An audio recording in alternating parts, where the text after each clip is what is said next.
నెల్లూరు మాజీ మేయర్ పొట్లూరి స్రవంతి భర్త జయవర్ధన్ ఈ రోజు నిర్వహించిన మీడియా సమావేశంలో నెల్లూరు నగర కార్పొరేషన్ మేయర్ స్థానం, దానికి సంబంధించిన పరిణామాలపై కీలక వ్యాఖ్యలు చేశారు.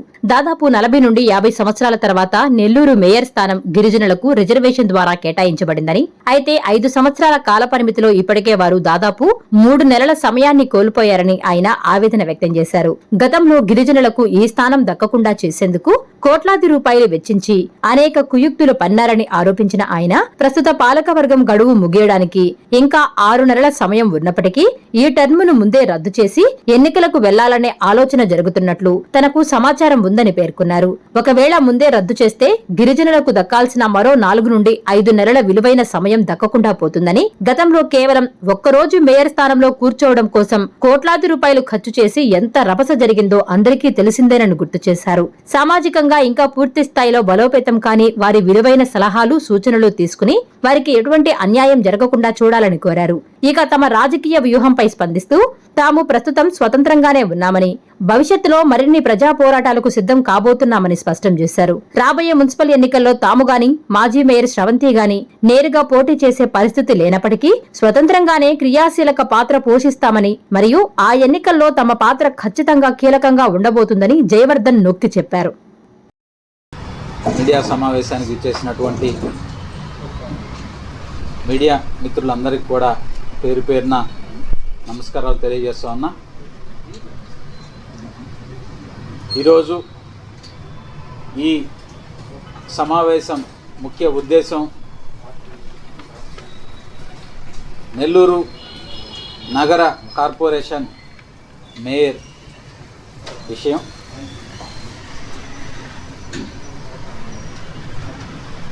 గతంలో జరిగినటువంటి పరిణామాలు అందరికీ తెలిసినవే.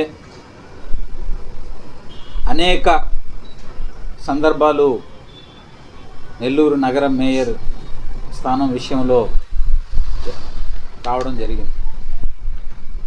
అయితే ఇది గిరిజనులు చేసుకున్నటువంటి దురదృష్టమో ఏమో కానీ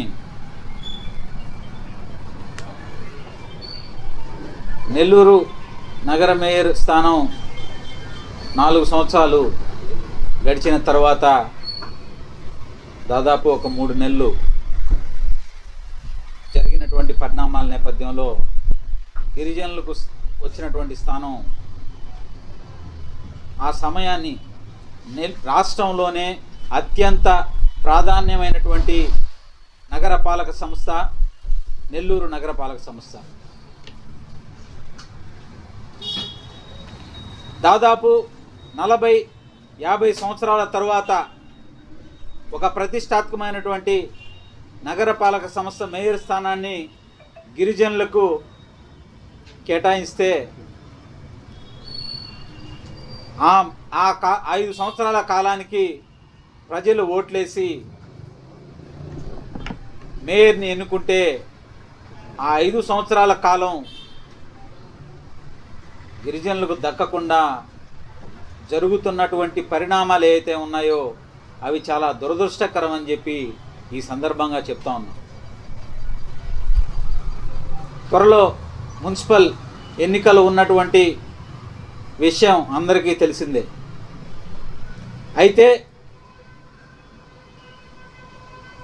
నెల్లూరు నగరపాలక సంస్థ 45 సంవత్సరాలు 50 సంవత్సరాలు ఒక తరం తర్వాత వచ్చినటువంటి రిజర్వేషన్, ఆ రిజర్వేషన్ని అనేక కుయుక్తులు పన్ని కోట్లాది రూపాయలు వెచ్చిచ్చి గిరిజనులకు దక్కకుండా గతంలో జరిగినటువంటి పరిణామాలు అందరికీ తెలిసిందే. అయితే ఈ మేయర్ స్థానానికి ఇంకా ఈ గిరిజనులకు కేటాయించినటువంటి ఈ మేయర్ స్థానానికి ఇంకా 6 నెలలు సమయం ఉంది. 6 నెలల సమయం ఉన్న సందర్భంలో నాకున్నటువంటి సమాచారం ప్రకారం, ఇది నేను నాకు ఉన్నటువంటి సమాచారం మేరకు మాత్రమే చెప్తున్నాను, ముందుగా ఈ టర్మ్ ఏదైతే ఉందో కార్పొరేటర్లు, మేయరు ఇదంతా కూడా డిజాల్వ్ చేసి ఎన్నికలకు వెళ్ళాలనే ఒక ఆలోచన జరుగుతున్నట్లు నాకున్నటువంటి సమాచారం. దీనివల్ల ఇప్పటికే ఈ 5 సంవత్సరాల కాలంలో దాదాపు 3 నెలల పాటు గిరిజనులకు కేటాయించినటువంటి మేయర్ స్థానాన్ని వాళ్ళు కోల్పోవడం జరిగింది. 3 నెలల సమయం. ఒక్కరోజు మేయర్ స్థానంలో కూర్చోవాలని చెప్పి యుద్ధాలే జరిగాయి. కోట్లాది రూపాయలు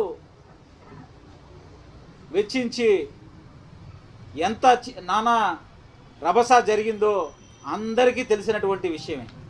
ఎంత పోరాటాలు చేయాల్సినటువంటి పరిస్థితి, ఎంతమంది వీధుల్లోకి రావాల్సినటువంటి పరిస్థితి ఏర్పడిందో అందరికీ తెలిసినటువంటి విషయం.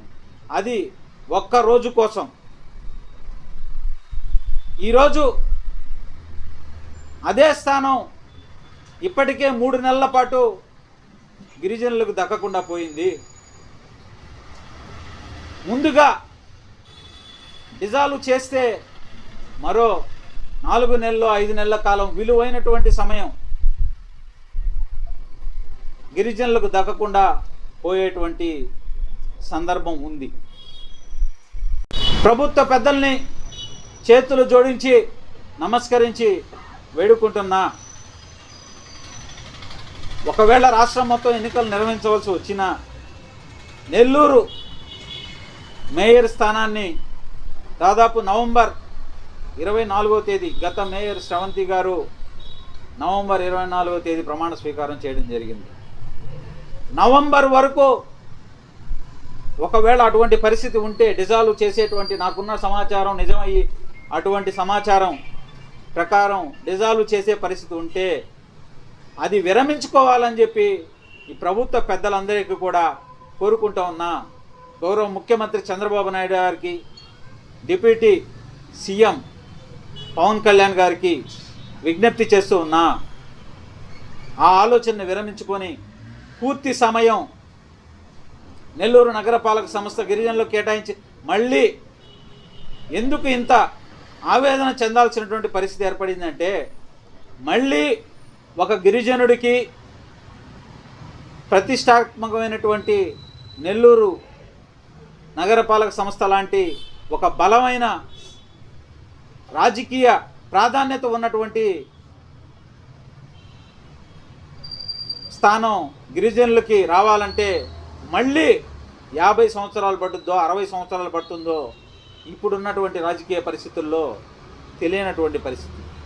అందుకని నేను పెద్దల్ని కోరుతూ ఉన్నా, వినమ్రపూర్వకంగా కోరుతూ ఉన్నా, దయచేసి అటువంటి ఆలోచనలు ఏదైనా ఉంటే విరమించుకోవాలని చెప్పి విజ్ఞప్తి చేస్తూ ఉన్నా.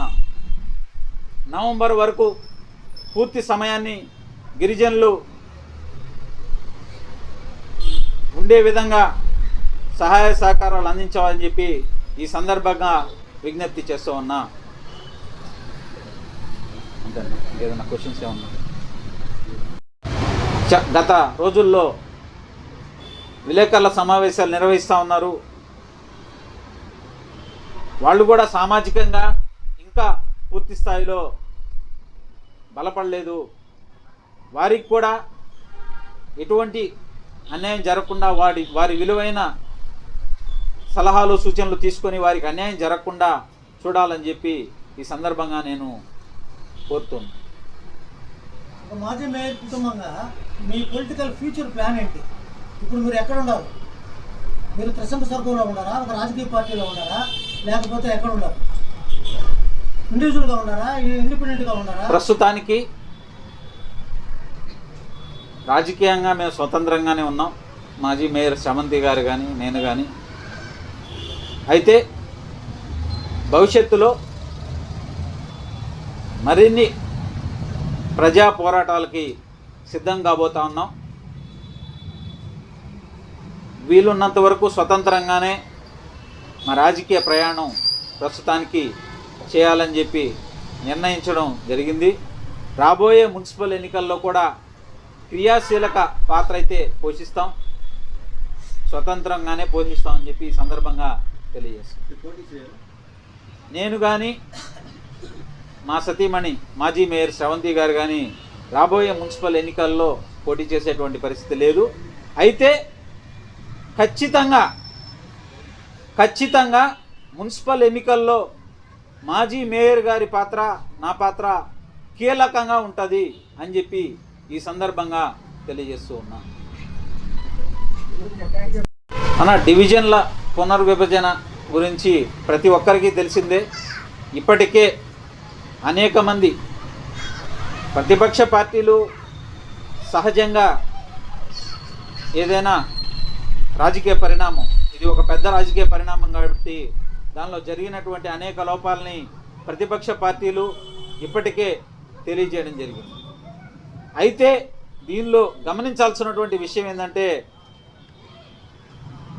కూటమి ప్రభుత్వంలో ఉన్నటువంటి పార్టీలు కూడా వాళ్ళు గట్టిగా వ్యతిరేకించి చెప్పలేరు కాబట్టి సున్నితంగానే దాని మీద వ్యతిరేకత వ్యక్తం చేసినటువంటి పరిస్థితి మనం గమనిస్తా ఉన్నాం. ఖచ్చితంగా డివిజన్ల పునర్విభజనలో అనేక లోపాలు ఉన్నాయని చెప్పి అనేక సంఘాల నాయకులు, మైనార్టీల నాయకులు కూడా ఇప్పుడున్నటువంటి పరిస్థితుల్లో రాజకీయ ఒత్తిళ్లు ఏ విధంగా ఉన్నాయో అందరికీ తెలిసినటువంటి పరిస్థితే. ఒకరి పైన కూర్చొని ఒక ఆర్డర్ ఇస్తే దాన్ని వ్యతిరేకించి ఉద్యమించాలంటే ఎంత కష్టమైనటువంటి పనో గతంలో మనం చూసాం. అటువంటి పరిస్థితుల్లో నిజంగా అలాంటి కౌన్సిల్లో తీర్మానాన్ని పెట్టి దాని ప్రకారం జరిగే పని అయితే ఇటువంటి పరిస్థితి రాదని చెప్పి నా భావన. నాకున్నటువంటి సమాచారం మేరకు ఖచ్చితంగా ఇది ఖచ్చితమైనటువంటి సమాచారం ప్రకారమే నేను ఈరోజు ఈ మీడియా సమావేశం నిర్వహించడం జరుగుతూ ఉంది. అలా జరగకూడదనే నేను కూడా భావిస్తా ఉన్నా.